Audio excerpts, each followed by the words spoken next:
Hello, good afternoon, good evening, good morning and welcome. My name is Nurse Richard, otherwise known as the Wax Wizard, and thanks for joining me. 3 years in this one today. The first 2 are from the same patient and there's a quick little unusual one at the end. Now, when I first looked at this, it was a young lady who came in. I think she'd been putting this off for absolutely months. I think she'd had it done before years and years and years ago. But she'd been struggling for absolutely ages, and it got to the point where I think she said to herself, "Do you know what, I've had enough of this. Let's just go and get this sorted, bite the bullet." It's quite difficult to get this in public health service now. It is mostly private, great for me, but people really struggle to get this in public health anymore. Now, what's happened, because she'd been struggling for ages, she'd been oiling and oiling and oiling it, which is, you can see, it's turned it really slimy, really sloppy. It can be a bit of a pain to remove this type. Now, when I see it like this, sometimes I am tempted to irrigate it. A lot of people ask me, is it just suction you do, or do you do irrigation as well? Because I know not everybody does irrigation, most do. And the answer is yes, I do irrigation, and I'll tell you why.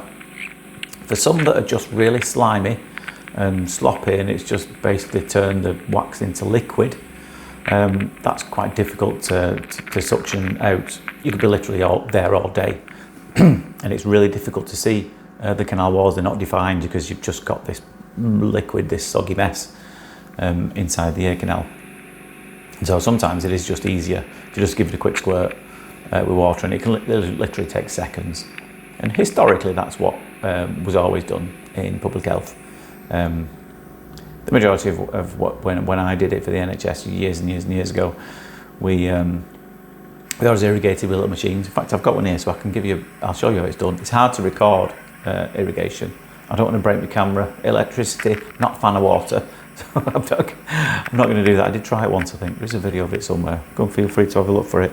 But what we use is this here. Now, there's a tank of water in there, and then this is the little attachment, and as you can see it's got a little angle at the end. So when you put it in the ear, that is pointing up towards the roof of the ear canal, because you don't want it pointing straight at the ear canal. And then what happens is the patient will hold a cup like this, called a Newts tank, N-O-O-T-S, don't know why, and then they put that under their ear and it just falls out into there. So yeah, I was tempted to do it with this, but in the end I didn't need to. Sometimes you need a combination of both. No, there are some reasons, some contraindications, that's a fancy word for reasons why you shouldn't or couldn't do something, why you shouldn't do microsuction. Various reasons for that. If somebody has tinnitus, it can trigger that. History of ear infections or current infection, you certainly can't do it then. History of perforations or feeling dizzy, because all those things, it can kind of trigger it. Now, the machine we use, it's very gentle. You can adjust the power and the settings that the water comes out at. So you can do it really, really gently. If you need to turn it up, you can turn it up. But the gentlest setting is usually always enough. But yeah, water as a rule in the ear is not always a good idea. That's why a lot don't perform it. But you have to weigh up whether you think it's safer. Whether it's safer to just keep blindly stabbing in the dark with a big soggy mess, or just give it a quick squirt. You have to weigh up the pros and cons before you do any treatment. So I would say about somewhere between 5 and 15% of patients who I see, I use the irrigator on. And we give them advice to try and keep it dry afterwards, because the ear needs a chance to recover, to start naturally producing its protective oils again. So you shouldn't overdo it, but every now and then it's absolutely fine. It's absolutely fine. It's really, really rare you get any problems. I've never heard of any. I've heard of one perforation actually with irrigation, but I think that was because the particular person, this was somebody who came to see me, told me this story, put the machine on the wrong setting. She started it at high and then it pushed it and pop, before you know it, burst an eardrum. But you start low and build your way up. But yeah, I find it works perfectly well. It's just very difficult to record. And as you can see, this was really sloppy and slimy, this stuff.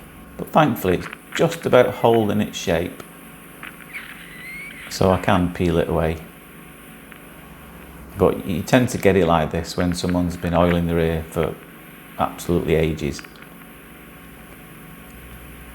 It just kind of, because all these particular types of drops, you know, olive oil softens it a little bit, things like hydrogen peroxide drops, sodium bicarbonate drops, it just tends to, it doesn't remove it at all. There's a popular misconception that it doesn't remove it at all. It kind of just changes the consistency, it kind of breaks it down. There you go, got that last little bit there for every last spec fans. So yeah, it'll just turn it into a mush if it's overused. I might try one day, see if I can get an irrigation video with the endoscope. I'll check my insurance policy on the endoscope first, just to make sure it's covered in case I break it. Now this one, very quick one this, it was quite funny how this came out. This was a home visit that I did this morning. Now this lady, didn't have a blockage, but she had this this wax in here, and it came out in a perfect little shaped ring. Something I've not seen, I've only seen a couple of times before. I just thought it was funny that I show you. You'll have to be eagle-eyed to spot it. There you go, see the ring there? Yeah, and I held it up to the camera just at the end. There you go, look at that. Perfect shaped ring, like a little earwax donut. Oh, that's put me off donuts now. Sorry about that, everybody. Donuts. Anyway, I hope you enjoyed that. But for now, take care of yourselves, and I will see you later. Ta-da.